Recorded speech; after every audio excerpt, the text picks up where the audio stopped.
Et aujourd'hui, on va voir un troisième principe dans la gestion financière. Vous savez qu'on est au pays de Jeanne d'Arc. Et Jeanne d'Arc, elle avait une devise qui disait « Messire Dieu, premier servi ». Messire Dieu, premier servi. Que, en fait, avec l'argent qui rentre chez nous, dans nos caisses, on a tous de l'argent qui rentre. En fait, souvent on pense, moi d'abord, en fait, voilà, mes besoins, les besoins des miens. Après, je vais penser peut-être aux besoins de la famille un peu plus loin.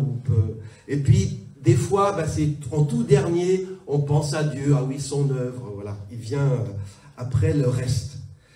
Mais un chrétien, il est invité par Jésus, par Dieu, à revoir cette priorité. Dans la gestion de tes finances, dans tes dépenses, en fait, c'est Dieu premier servi. C'est quelque chose qui est important, qui soit établi dans ton cœur. Vous savez, il y a dans l'Ancien Testament une marque qui manifestait qu'on appartenait à Dieu, on était consacré à Dieu, qu'on était dans une alliance avec Dieu. C'était pour le peuple d'Israël, cette marque, c'était la circoncision. Et en fait, c'est important quand on est enfant de Dieu que ton budget est aussi une marque que tu es enfant de Dieu. Et il est important qu'il y ait dans ta gestion de l'argent quelque chose de concret qui manifeste que tu es dans une alliance avec Dieu, que Dieu est ton Père, que tu l'aimes et que tu veux l'honorer et que tu as confiance qu'il pourvoira à ses besoins. Et cette marque, en fait, c'est la circoncision financière. Tu n'enlèves pas le prépuce, tu enlèves les prémices de tes revenus. Tu prélèves tous les premiers fruits de ceux qui rentrent dans ton budget et tu vas l'offrir à Dieu, le consacrer à Dieu. Et quand tu consacres cette première partie, c'est comme si tu fléchis les genoux devant Dieu en disant « Tout ce que je reçois, ça me vient de toi. Et avant de le manger, avant d'en profiter, avant d'en faire profiter juste, je te donne la première part pour te dire merci. Et pour te dire que je t'honore et que je t'aime. » En fait, cette vérité, Dieu premier servi dans nos dépenses, c'est aussi une loi, c'est la deuxième chose que je voulais dire, c'est une loi, c'est un principe qui est gravé dans le cœur des êtres humains. Il y a quelque chose que je voudrais qu'on puisse comprendre. On pense souvent que donner la dîme, la première partie de nos revenus à Dieu, ça c'est la loi de Moïse. Mais je voudrais vous dire que avant d'être inscrit dans la loi de Moïse, ce principe qu'on honore Dieu en lui offrant les prémices de nos revenus, c'était d'abord une loi, c'est une loi inscrite dans le cœur humain. Parce qu'avant que la loi de Moïse ne soit écrite, bien avant, on voit des traces dans l'Ancien Testament que des êtres humains, spontanément, sans que personne leur demande, il n'y avait aucune règle qui le fixait, spontanément, ils avaient envie de donner à Dieu les prémices de ce qu'il gagnait. On voit par exemple Jacob qui dit « Je donnerai à Dieu le 10e de tout ce qu'il m'accordera ». Ça lui venait d'où cette idée? Il n'y avait pas la loi inscrite encore. Mais il avait ça dans le cœur, de consacrer à Dieu pour lui dire merci pour la réussite qui accompagnerait sa vie. Il avait à cœur de donner le 10e de tout ce que Dieu lui confierait. On voit Abraham, quand il gagne la bataille, en fait, il y a le Melchizedek, le roi de Jérusalem qui vient, et il a amassé tout un butin. Spontanément, il a dans le cœur d'offrir 10%, la 10e de tout le butin. Il n'avait pas d'obligation de le faire. Il a vu un serviteur de Dieu, dans son cœur, il a eu à cœur de le bénir en lui donnant le 10e de ce qu'il avait gagné. Vous savez, il est dit que Dieu, c'est dans l'Épître aux Romains, l'œuvre de la loi est écrite dans le cœur des êtres humains. Avant d'écrire la loi sur des tables de pierre, Dieu l'a d'abord écrite dans des cœurs. Et en fait, même ceux qui ont étudié les populations non chrétiennes, les païens, on voit que c'est une pratique, même dans les cultes païens pré-mosaïques, cette pratique d'offrir à Dieu, que les êtres humains, dans toutes les religions, voient des traces de cette pratique, qu'on va offrir à Dieu un sacrifice, on va prélever les premiers fruits, on va prélever les premiers animaux, on va lui offrir. C'est comme si, c'est des religions pourtant non chrétiennes, mais il y a comme une loi inscrite dans le cœur des humains qu'on honore notre Créateur en lui redonnant une partie de ce qu'il nous confie. La troisième chose que je voulais dire, c'est que ce principe Dieu premier servi, en question de nos dépenses, comment on utilise notre argent, c'est aussi un principe qui relève de la sagesse.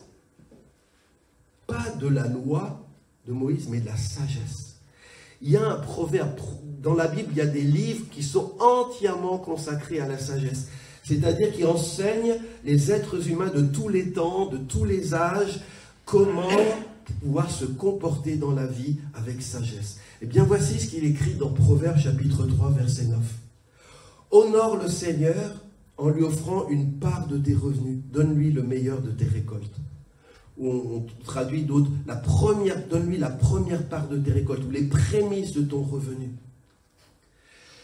Donc la sagesse nous enseigne, c'est une recommandation du GPS de Dieu, que le culte, si tu veux honorer Dieu, tu ne le fais pas juste dans la louange, tu ne le fais pas juste en priant, tu ne le fais pas juste en louant, tu honores Dieu, ça fait partie du culte qu'on lui rend, en lui offrant les prémices, la première part de tes revenus. Et pourquoi tu le fais?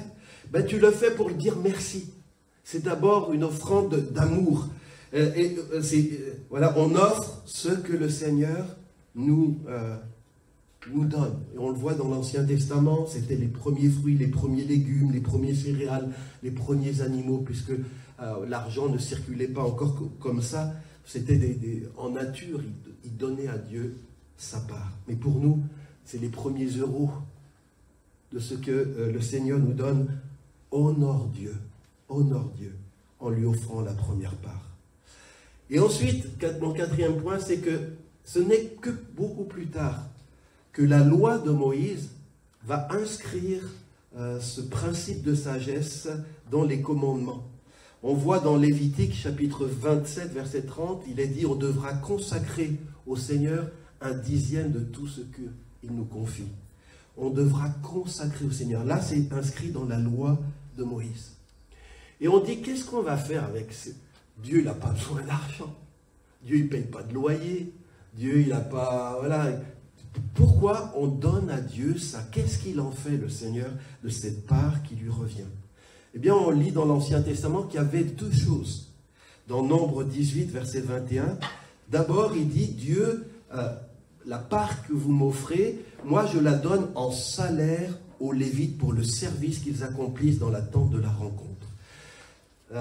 Les Lévites, c'était ceux qui s'occupaient du culte dans l'Ancien Testament. Eux, ils n'avaient pas le temps d'élever des animaux, ils n'avaient pas le temps de cultiver les champs. Ils étaient consacrés, travaillaient uniquement pour le culte rendu à Dieu. Donc, ils n'avaient pas de moyens de subsistance. Alors Dieu dit, la part qu'on m'offre, moi, je la donne en salaire pour mes ouvriers. C'était une première affectation. Et on lit dans Deutéronome 14, versets 28 à 29, qu'il y avait une autre affectation de la dîme. C'est tous les 3 ans. Donc souvent, la dîme, elle était amenée à Jérusalem, au temple. Mais tous les 3 ans, on devait la stocker. Donc c'était sous forme de céréales, sous forme... Voilà. On la stockait dans les villes où les gens habitaient. Ça faisait comme des magasins. Et il est dit que les gens du terroir pouvaient venir s'y ravitailler. Qui pouvait venir se ravitailler dans ces réservoirs de dîmes? Il est dit les étrangers, les orphelins, les veuves et les lévites. C'est-à-dire les catégories défavorisées, ceux qui n'avaient pas de moyens de subsistance, qui pouvaient être menacés de faim, qui pouvaient être menacés... Eh bien, Dieu... Parce qu'il a un cœur de compassion, il a pensé à eux. Et la part qui lui revient, avec laquelle on l'honore, il la donne à ses ouvriers, parce que Dieu n'est pas injuste il se souvient de leur effort, et il la donne aussi aux étrangers qu'on peut exploiter, qu'on peut maltraiter. Il la donne aussi pour veuves et aux orphelins. Donc la dîme, c'est pour, au nom de Dieu, ça ne nous appartient pas, c'est la part de Dieu, mais que redistribuer pour prendre soin de ceux qui sont dans le besoin, pour qu'ils puissent vivre. Alors, la grande question, on va arriver au point 5, c'est débattu dans les... Est-ce que cette loi de la dîme, est-ce qu'elle fait partie de la loi du Christ? Paul disait dans 1 Corinthiens 9, 20, « Je ne suis pas soumis à la loi de Moïse. » Mais il ajoute, « Je suis soumis à la loi de Christ. » C'est-à-dire que nous, les chrétiens, notre loi, ce n'est pas celle de Moïse. C'est la loi de Christ. Donc c'est important de savoir, est-ce que honorer Dieu en lui offrant la première partie de nos revenus, notre dîme, est-ce que ça fait partie de la loi de Christ? Alors, je vais vous dire ce que je pense à l'examen des textes bibliques. Après, ça sera à chacun de vous de vérifier dans les Écritures, voir si ce que je vous enseigne vous paraît juste. Et après, à chacun de décider si vous souhaitez obéir à la loi de Christ ou pas. Mais en fait, on voit qu'effectivement, le culte lévitique, les Lévites, le tabernacle, les sacrifices, tout ça, c'est aboli. Il n'y a plus de Lévites aujourd'hui, il n'y a plus de sanctuaires comme à Jérusalem. Donc le culte lévitique de l'Ancien Testament, il n'existe plus. Mais ce n'est pas parce que la loi lévitique est abolie que la loi inscrite dans le cœur a été enlevée. Et que le principe de sagesse qui, lui, ne dépendait pas de la loi, de honore Dieu avec les prémices, ça, c'est pas enlevé. La sagesse, c'est quelque chose d'atemporel. C'est quelque chose d'universel.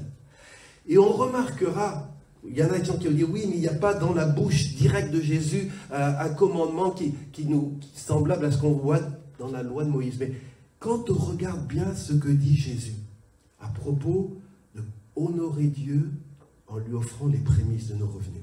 Qu'est-ce que Jésus a dit? Payez à César ce qui est à César, et à Dieu ce qui est à Dieu. Ça veut dire que dans la pensée de Jésus, il y a une part qui revient à César, il y a une part qui revient aux impôts, il y a une part qui vient à ton propriétaire. Voilà, payer à César, il faut payer à César ce qui est à César. Mais il ajoute, et à Dieu ce qui est à Dieu. Il y a une part qui est à Dieu, qui est ce que Dieu attend de ceux qui lui font confiance. Et il est dit de rendre, Jésus encourage de rendre à Dieu la part qui lui revient. Et puis, on lit en fait dans un autre passage dans l'évangile de Luc, chapitre 11, verset 42, où Jésus parle aux pharisiens. Les gens qui étaient pointus sur les règles et tout ça. Les pharisiens étaient tellement pointus sur cette règle de la dîme que même les petites plantes aromatiques, tu sais, les petits trucs tout petits, ils donnaient la dîme de la menthe, de toutes les plantes aromatiques. Et Jésus va leur dire, malheur à vous pharisiens. Vous payez la dîme de la menthe, de la rue et de toutes les plantes potagères, mais vous négligez la justice et l'amour de Dieu. C'est là ce qu'il fallait pratiquer sans omettre le reste. Qu'est-ce que Jésus dit? Il ne dit pas, fallait pas le faire, vous n'avez pas à payer la dîme, c'est fini, c'est aboli. Il dit, c'est ça ce qu'il fallait pratiquer sans omettre le reste. C'est-à-dire, la dîme, ça ne se résume pas à ça, notre relation à Dieu. Le plus important, c'est l'amour, c'est la justice. Mais on voit que, on le verra, la dîme, ça fait partie aussi de la loi d'amour. Et en anglais, je ne sais pas, pardon pour mon accent, mais c'est traduit dans une traduction, you should tithe, yes, but you should not leave these other things undone. C'est comme Jésus dit, oui, vous devriez faire ça, mais vous ne devriez pas laisser de côté ces autres choses de la volonté de Dieu, comme vous le faites. Après, il y a une autre chose que je voudrais partager. dans l'évangile de Matthieu, chapitre 5, verset 20, qui me paraît un élément très important. Beaucoup de chrétiens qui ont un problème avec la dîme, parce que dès qu'il faut donner de l'argent, on a tous un problème. On veut le garder pour soi, on a du mal. Il faut vraiment un miracle de Dieu pour être libre et généreux avec l'argent. Mais les gens se disent, ok, en fait, la loi de Moïse est abrogée, donc moi, j'ai plus à obéir à ça. Alors voici ce que Jésus pense quand on pense qu'on peut faire moins que nos frères et sœurs de l'Ancien Testament. Comme si le régime de la Nouvelle Alliance, suivre Christ, c'était moins coûteux que de suivre Moïse, c'était moins, voilà. Qu'est-ce que Jésus dit dans Matthieu 5, verset 20? Je vous l'affirme, ce n'est pas moi qui parle, c'est Jésus. Si vous n'êtes pas plus fidèles à la volonté de Dieu que les maîtres de la loi et les pharisiens, vous ne pourrez pas entrer dans le royaume des cieux. Et il dit, je vous le dis, si votre justice ne surpasse pas celle des scribes et des pharisiens, vous n'entrerez jamais dans le royaume de Dieu. On voit que par rapport à ce que la loi de Moïse disait, Jésus, il n'a pas baissé la barre. Dans les commandements moraux, atemporels, qu'il reprend de l'Ancien Testament, Jésus n'a pas dit, bon, Moïse a dit qu'on pouvait divorcer de sa femme en lui écrivant une lettre. Et puis moi, je vous dis, bon, ben écoutez, vous pouvez faire comme Moïse, mais même vous pouvez, je vais assouplir un peu. Vous savez, je suis amour, la nouvelle alliance, c'est une alliance d'amour. Donc vous pouvez divorcer plus facilement que même sous la loi de Moïse. Est-ce que Jésus a enseigné ça? Non. Il y a la loi de Moïse vous permet. Mais moi, je vous dis, celui qui renvoie sa femme, sauf une exception qui mentionne, commet un adultère. Qu'est-ce qu'il fait? Il rehausse l'exigence morale. Qu'est-ce qu'il dit par rapport à la loi dit, tu ne tueras pas. Et Jésus dit quoi? Moi, je vous dis, si tu dis à l'autre imbécile, si tu le tues avec tes mots, tu es un meurtrier. Moi, la loi dit, si tu commets adultère, tu es dans le lit avec une autre femme mariée, tu es dans la tuile. Et Jésus dit, si tu regardes une femme, tu la convoites dans ton cœur, pas juste attiré, mais tu commences à rêver, à surfer sur ça, tu es en train de commettre un adultère. Mais la justice que Dieu demande à ses disciples, elle n'est pas en dessous, elle est au-dessus de celle des scribes et des pharisiens. Alors je ne comprends pas comment on peut dire que je suis chrétien dans la Nouvelle Alliance et moi je vais faire moins que mes frères et sœurs avant Jésus. Et puis, je voudrais citer quelques autres paroles par rapport à réfléchir. Est-ce que c'est vraiment, en fait, il y a des enseignements qui se diffusent et qui sont massivement diffusés sur les réseaux sociaux et qui découragent les chrétiens de donner leur dîme, qui disent que c'est pas biblique, voilà, etc., etc. Et beaucoup de gens s'appuient sur ça trop facilement, sans vérifier. Et c'est des éléments que je vous donne à votre réflexion. Par exemple, dans l'Épître aux Hébreux, chapitre 7. Oui, il est décrit que le culte lévitique a été aboli. Aaron, le grand prêtre, cette prêtrise-là n'existe plus. Mais il est dit qu'il y a une nouvelle prêtrise. Il y a un nouveau culte. Et dans Hébreux 7, il dit de Jésus, tu es prêtre selon l'ordre de Melchizedek. Il y a aujourd'hui aussi une prêtrise qui est la prêtrise de Jésus. Jésus est notre grand prêtre, il est l'intermédiaire entre Dieu et les hommes.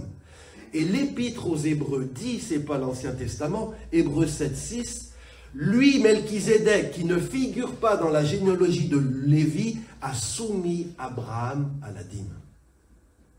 C'est-à-dire, dans le Nouveau Testament, il est cité quelqu'un qui n'était pas lévitique, mais qui a été soumis à la dîme par Melchizedek. Et il est dit que Jésus, il est notre Melchizedek, notre grand prêtre. Alors j'imagine que dans l'Ancien Testament, Aaron, quand il voyait les fidèles amener leur dîme au temple, il pouvait payer les ouvriers, il pouvait aider les étrangers, les veuves, il devait être content, le grand prêtre, de voir le peuple de Dieu, libre d'obéir à la sagesse divine. Imaginez notre grand prêtre, Jésus, notre grand prêtre maintenant, Jésus qui est là, et qui dit, mais je ne peux même pas partager cette joie d'Aaron. Mes disciples, ils ne m'honorent pas comme ces gens honoraient. Mes ouvriers, je n'ai pas de moyen de les rémunérer parce que mon peuple ne m'offre pas la dîme comme Abraham l'a offert à Melchizedek. Et vous savez ce que Jésus a dit? L'ouvrier doit recevoir sa nourriture. Dans le Nouveau Testament, dans le culte du Nouveau Testament, il y a des ouvriers. D'ailleurs, il manque d'ouvriers. Il nous est demandé de prier pour d'autres ouvriers. Vous savez, une des raisons pour lesquelles il y a manque d'ouvriers dans le Nouveau Testament, manque d'argent. Les gens, tant de fois, je pense à des récits que j'ai entendus en France, mais en Afrique aussi, où des enfants de pasteurs disent, c'est la galère d'être pasteur. Mon père, il a trop souffert. Moi et tous les enfants disent, jamais je ferai pasteur. Pourquoi? Parce que le père, il avait du mal, il devait travailler, s'occuper des brebis. Et comme les brebis, en fait, les gens n'honoraient pas Dieu avec la dîme, il n'y avait pas de salaire pour eux, ils devaient travailler à côté, ils ont connu des difficultés. Est-ce que vous pensez que ça honore notre Melchizedek? Est-ce que notre Melchizedek, il a fait une erreur dans le plan de financement de son culte? Non. L'erreur, elle n'est pas du côté de là-haut, elle est du côté d'en bas. Elle est chez nous, dans l'Église. L'ouvrier doit recevoir sa nourriture. Et Paul dit ceci, 1 Corinthiens 9, verset 13. Vous savez sûrement que ceux qui sont en fonction dans le temple reçoivent leur nourriture du temple, et que ceux qui présentent les sacrifices sur l'autel reçoivent leur part de ces sacrifices. Il rappelle, rappelez-vous comment était financé le culte dans l'Ancien Testament, comment on payait les ouvriers, c'était au travers de ces dîmes qui étaient redonnées. Et il ajoute, Paul, de même, le Seigneur a ordonné que ceux qui annoncent la bonne nouvelle vivent de cette activité.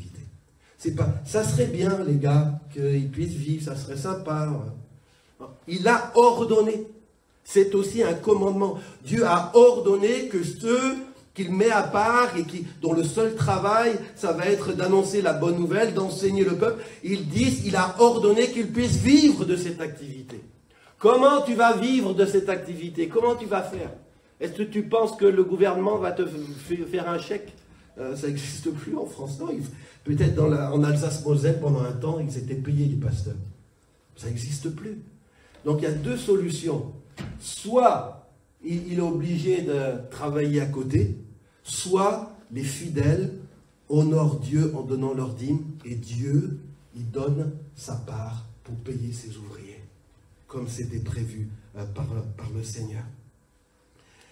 Le 6e point, il y en a encore 3 autres et je termine. On a vu ce qu'enseigne le Nouveau Testament, Jésus. Qu'enseigne l'apôtre Paul? Galates 6,6. Paul dit, celui qui reçoit la parole de Dieu doit partager ses biens avec celui qui lui donne cet enseignement. C'est un commandement. Si tu es nourri par les ouvriers de Dieu, tu dois partager tes biens avec celui qui donne les enseignements.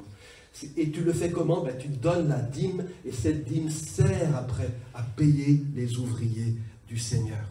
Dans 1 Timothée 5, il est dit que les anciens, c'est-à-dire les responsables qui dirigent bien l'Église, méritent un double salaire, surtout ceux qui ont la lourde responsabilité de prêcher et d'enseigner, car l'Écriture déclare « l'ouvrier a droit à son salaire ». Bien-aimés, tout ouvrier aujourd'hui, apôtre, évangéliste, prophète, docteur, pasteur, qui est appelé à temps plein dans le ministère, il a droit à son salaire. Et ce salaire sera payé par les prémices que les enfants de Dieu offrent à Dieu. Et Dieu rend ça, distribue ça à ses ouvriers ainsi qu'aux pauvres. Et dans 1 Corinthiens 9, versets 11 et 12, il est dit, nous avons semé en vous une semence spirituelle. Est-ce que c'est excessif qu'on récolte une partie de vos biens matériels? Je sais, il y a des gens qui sont vraiment gênés avec ça. en disant que voilà, ben oui, mais l'argent que je donne pour la dîme, ça va pour payer à quelqu'un, un pasteur, un ouvrier. Et il est dit, en fait, on a semé ça, c'est juste, la parole de Dieu approuve cela. Et Paul, juste, il est dit, on avait aussi ce droit, mais on n'a pas usé de ce droit. C'est vrai qu'on voit dans le Nouveau Testament, l'apôtre Paul, qui avait besoin de manger, il avait aussi un métier, il l'exerçait quand il avait besoin de remplir son budget, mais il allait fonder des églises et parfois il refusait les dîmes, il refusait d'être payé. Alors on peut dire, ben voilà, ils n'ont qu'à faire comme ça tous les pasteurs. Et c'est comme ça que Paul voulait pour des raisons, pour ne pas créer d'obstacles à l'évangile. Vous savez qu'en France, c'est tabou l'argent. Vous savez que beaucoup de gens critiquent les églises à cause de ces questions-là. Parce que aussi, il y a des abus, on le verra. Mais je vais vous dire une chose. Dans 2 Corinthiens 11, il est écrit, Paul dit, je vous ai enseigné gratuitement l'évangile de Dieu, mais j'ai dépouillé d'autres églises en recevant d'elles un salaire pour vous servir. À Corinthe, il n'a demandé aucun salaire. Mais ça ne veut pas dire qu'il n'était pas payé, qu'il ne recevait pas d'aide. Il est dit, c'est d'autres églises qui n'étaient pas de Corinthe qui envoyaient à Paul de quoi subvenir à ses besoins et à son équipe. 7e point, en résumé, qu'est-ce qu'enseigne le Nouveau Testament sur ce principe? 1, il y a 4 choses. 1, qu'offrir la première part de tous nos revenus à Dieu, ça fait partie du culte chrétien. Et je pense que quand un enseignant enseigne le contraire, il fait l'œuvre de diable, parce que c'est diable qui veut assécher les finances de l'Église, parce qu'il ne veut pas que l'Évangile se propage. Et je pense que dans la vie d'un disciple, il y a des bases, il y a des fondements. La vie de prière. Quelle est ta vie de prière? La vie dans la lecture de la Bible. Est-ce que tu fréquentes la Bible régulièrement? La fréquentation d'une communauté. Ça fait partie des fondements de la vie d'un croyant, d'un disciple de Jésus. Eh bien, la dîme, c'est pareil. Les fondements, si tu n'as pas établi ça, il y a un fondement de ta maison spirituelle que tu bâtis qui n'est pas en place. Ça fait partie des disciplines de base. Ce n'est pas l'élite qui est appelée à payer sa dîme, c'est tout chrétien né de nouveau est appelé à honorer Dieu en lui offrant les prémices de ses revenus. La deuxième chose, c'est que on va dire, ok, je vais le faire, mais combien? Alors, puisqu'on n'est plus, je vais donner 1%, 0,5%, 0,01%. On ne se moque pas de Dieu. On ne se moque pas de Dieu. Quand, dans les offices, on voit des gens qui ont les moyens de se payer les restaurants, se payer des chaussures 40 €, 50 € la paire, et qui, dans la collecte, vont mettre une petite pièce de 50 centimes, est-ce que vous pensez que Dieu honore? Les gens qui ont les moyens, parce que la 50 centimes de la veuve, Dieu l'agrée. Bien aimé, en fait, voilà, Dieu dit, est-ce que tu offrirais ça à ton gouverneur? Je sais pas, tu es convoqué au maire de Tours, tu lui apportes un petit paquet de pop-corn que tu as payé 50 centimes. Ensuite, le troisième point, c'est que, en fait, le Nouveau Testament enseigne, c'est qu'avec ces prémices que les chrétiens de la Nouvelle Alliance offrent à Dieu, qu'on va payer les serviteurs de Dieu et aussi soutenir les nécessiteux de l'Assemblée. Le but, c'est qu'ils aient de quoi vivre. Ce n'est pas de les enrichir, mais c'est qu'ils aient de quoi vivre. Exercer leur ministère sans souci. Et dernier point, c'est que, à l'obéissance à ce GPS, ce conseil du GPS de Dieu, s'attache une promesse. On dit qu'on est croyant, mais parfois il y a des choses de la Bible, on ne les croit pas. Proverbe 3, versets 9 à 10. Voilà ce qu'il est dit. Honore le Seigneur en lui offrant ce que tu as. Donne-lui la première part de tes récoltes. Alors tes greniers seront pleins de grains et tu manqueras de place pour garder ton vin. Ou on peut dire, alors tes granges seront remplies d'abondance et tes cuves déborderont de vin. Alors, c'est-à-dire, tu peux demander les gens, prie Seigneur, je veux que mes greniers, ça veut dire mon compte en banque, il regorge d'euros. Je veux que mes cuves, là où j'épargne mon argent, recouvrent de biens, ma maison. Et tu pries ça. Et le Seigneur dit, je t'ai fait une promesse. Honore le Seigneur avec tes biens, avec les prémices de tes revenus, alors ça s'accomplira. Les gens veulent la promesse sans accomplir leur partie auquel s'attache la promesse. Je crois de tout mon cœur qu'on manque d'intelligence spirituelle. Les gens pensent que moins on donne, plus on va s'enrichir. C'est le contraire. Plus tu es généreux, plus tu t'enrichiras. C'est une loi spirituelle du royaume de Dieu. Il est dit que Dieu nous mesurera avec la mesure que nous on utilise envers les autres. Si tu es chiche avec les autres, tu es petit, tu es mesquin, tu es avare, tu es gripsou, Dieu te traitera de la même manière, avec la même mesure que tu utilises. Si tu es généreux, Dieu t'utilisera aussi cette même mesure de générosité envers toi.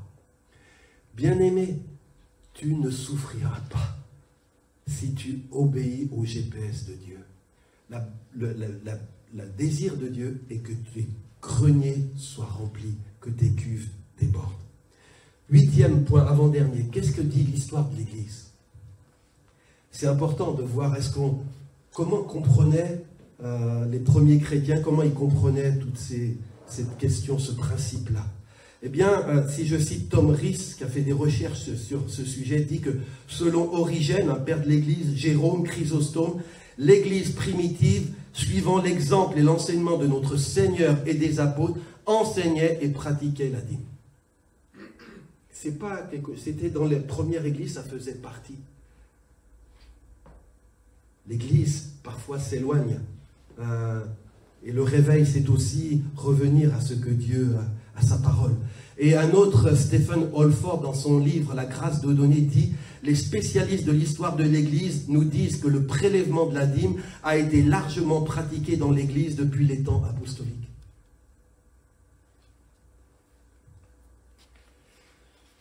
Et je voudrais terminer avec quelques remarques finales. Je sais et je crois que dans ce que je vous enseigne là ce matin, il y a une guerre spirituelle. Que donner 10% de nos revenus pour l'œuvre de Dieu, pour les pauvres, c'est quelque chose que Mammonas, le dieu argent, ne supporte pas. Quand les chrétiens font ça, ça rend le diable fou. Pourquoi? Parce que le diable sait que l'œuvre de Dieu a besoin d'argent pour vivre. Il veut assécher les caisses de l'Église. Alors il veut convaincre les gens qu'il ne faut pas le faire. Tu n'as pas les moyens de le faire. Deuxième chose, donner sa dîme, c'est l'arme secrète de Dieu pour établir en nous la foi du moineau. Pourquoi je dis ça?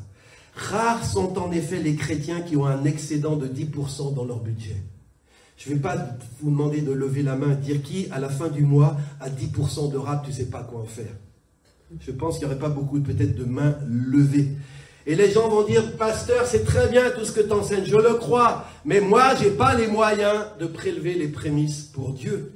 C'est 10% qui va me manquer à la fin du mois. Si je les donne, pasteur, je vais à la faillite.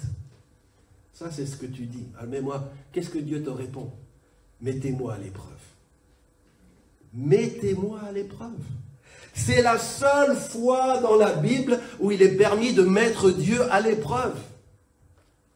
En fait, si tu commences, tu décides, c'est un acte de foi, d'obéissance, d'honorer ce principe de sagesse, ce principe, obéir à cette loi inscrite dans ton cœur. Si tu franchis le pas d'obéir, c'est comme sortir du bateau. Oui, tu vas te demander est-ce que je vais couler. Mais si tu obéis à Dieu, tu verras que tu peux marcher sur l'eau.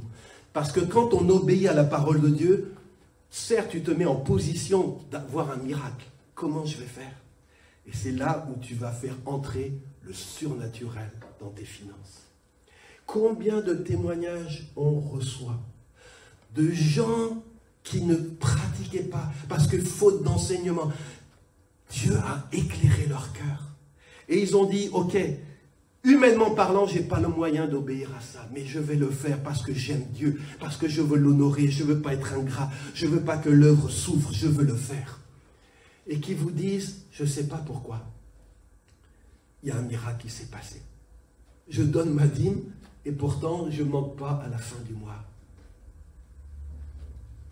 Honore le Seigneur avec les prémices de tous tes revenus. Alors tes greniers seront remplis et tes gorges, tes culs déborderont de vin. C'est quoi qui s'est passé? La promesse de Dieu. Dieu n'est pas un homme pour mentir.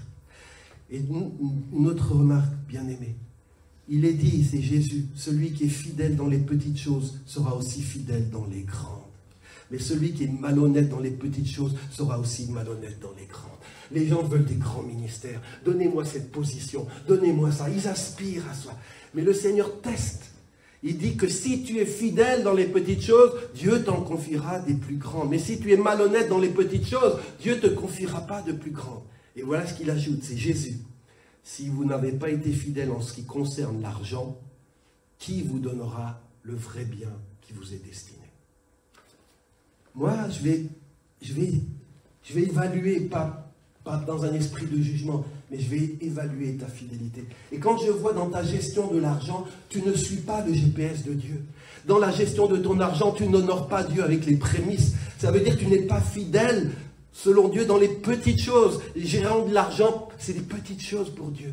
Si tu n'es pas fidèle à ce niveau-là de base, est-ce que Dieu sera assez fou, quel homme d'affaires sera assez fou pour te confier des richesses beaucoup plus importantes?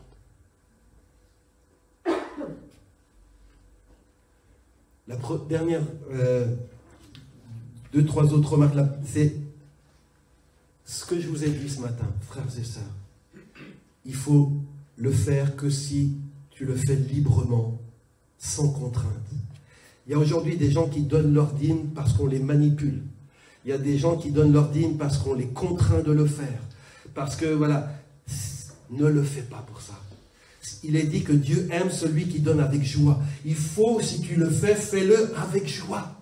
Fais-le non pas parce que des hommes te le demandent, mais parce que tu as lu la parole de Dieu et tu veux honorer ce qui est écrit. Tu as entendu le GPS et tu veux suivre ses conseils. Ne donne pas non plus ta dîme par cupidité. Je vois qu'aujourd'hui, il y a des gens, c'est des marchands du temple. Ils donnent leur dîme parce qu'ils connaissent ce proverbe. Honore le Seigneur avec les prémices de tous tes revenus, alors tes greniers seront remplis et tes cuves déborderont de vin. Et eux, c'est des hommes d'affaires. Ils disent, moi, ce que je veux, c'est des greniers pleins. Moi, ce que je veux, c'est des cuves. Alors, si la dîme, c'est un moyen de m'enrichir, je vais donner ma dîme. Mais il ne le donne pas par amour pour Dieu. Il ne le donne pas par amour pour l'étranger, pour les serviteurs. Il les donne par amour pour s'enrichir. Alors, je pense qu'il a un problème. Il dit, ils m'obéissent, mais pas pour les bonnes motivations. Est-ce que quand même je libère ma promesse? Alors, et je pense qu'il y en a qui ont compris que c'est un principe biblique et Dieu, il respecte aussi sa parole. Et c'est vrai que ce principe-là libère une bénédiction et on peut en faire un mauvais usage. Mais si tu donnes et tu n'as pas d'amour, ne donne pas. On pourrait donner tous nos biens pour les pauvres. Si tu n'as pas l'amour, ça ne sert à rien. Et on a vu toute la loi de Jésus, qui est notre loi, se résume, tu aimeras Dieu et tu aimeras ton prochain. La dîme, c'est quoi? C'est aimer Dieu. Il te bénit, tu l'aimes en retour en lui faisant un cadeau, un bouquet de fleurs, tu offres. Pas le plus petit possible, tu offres généreusement. Et ça vous est arrivé parfois. Parce qu'il y en a qui disent, 10% c'est quand même un paquet. Hein. Quelqu'un qui a craqué son porte-monnaie pour t'offrir un bouquet de fleurs, toi tu sais, c'est pas le petit bouquet de fleurs à 3 € là que tu vois, il va te coûter 30-40 €. Quoi. Tu te dis, et même à ce point-là, je suis important à ce point-là. Et donc c'est important de le faire. C'est une marque qu'on aime Dieu, mais aussi c'est une marque qu'on aime notre prochain. c'est qu'on aime les ouvriers de Dieu, qu'on aime les étrangers, qu'on aime les pauvres, les nécessiteux, les veuves. Comment tu peux dire toute la loi c'est aimer, ça suffit. Oui, mais aimer ça se décline par des actes pratiques. Tu peux dire j'aime Dieu mais je ne lui donne jamais d'argent, j'aime les pauvres mais je ne leur donne jamais d'argent. Tu vas faire comme la chanson de Dalida, parole, parole, parole, d'un beau parleur, mais ton amour n'en voit jamais la couleur. Après, je voudrais te dire, si tu es marié, ne donne jamais la dîme sans l'accord de ton conjoint. Parce que si il y a des gens qui... La femme, en secret, elle pioche dans le budget familial, le mari n'est pas chrétien, et le mari fait les comptes, il dit, tiens, il y a de l'argent qui est sorti de la caisse, je ne sais pas où il est. Puis un jour, il apprend, ah, ma femme, elle a donné ça à mon église. Alors, je ne vous dis pas, le conflit conjugal, non. Tu donnes sur ton argent à toi. Si tu es marié, c'est de l'argent commun à toi et ton mari. Si tu veux donner de cet argent-là, il faut que tu aies l'accord de ton mari. Après, je voudrais vous dire aussi, bien-aimés, je suis le premier tellement triste. À cause de l'ivraie, ne jette pas le blé. À cause de l'ivraie, ne jette pas le blé. Chaque fois que Dieu sème du bon grain dans un champ, l'ennemi vient et sème du mauvais semence, l'ivraie. Aujourd'hui, sur la dîme, je suis scandalisé comment les pasteurs utilisent ces enseignements pour s'enrichir personnellement. Ils ont des bagues, des bijoux qui valent des fortunes, ils ont des Mercedes. Ils jouent avec l'enseignement biblique juste pour s'enrichir. C'est anormal. Si Jésus venait, il ferait comme les marchands du temple. Aujourd'hui, dans l'église, une certaine partie de l'église, c'est pire que les jardins, les marchands du temple. Les gens font de l'église une caverne de voleurs.